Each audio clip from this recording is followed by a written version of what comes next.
I was first introduced to brain story science when School District 91 encouraged staff to complete a brain story certification course.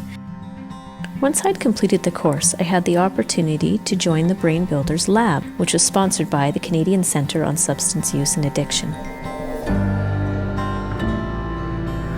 My intention was to deepen educational staff and parents' understanding of the developing brain and how different development paths can determine future learning, health, and social outcomes for children. Today I'm going to be presenting a Build-A-Brain workshop.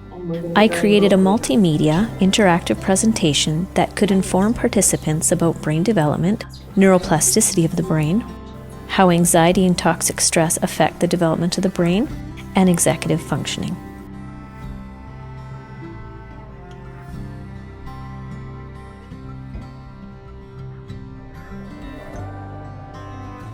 I'm a teacher of science. I really wanted to learn a little bit more about the brain, about neurotransmitters and sort of structures and things like that, so to inform my teaching.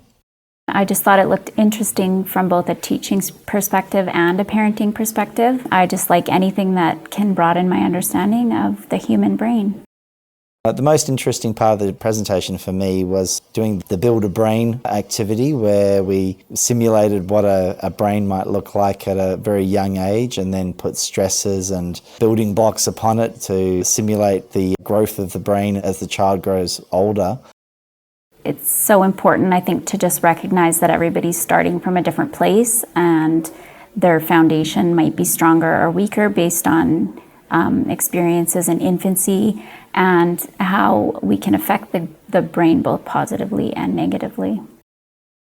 I know that we have lots of families who have got some major problems, major issues, and those kids, they come to school and they are trying to learn, and sometimes they're just not able to. So they can present in the classroom, they try to shelter themselves and sort of go into their little hidey hole. I've actually changed the way that I react to those kids.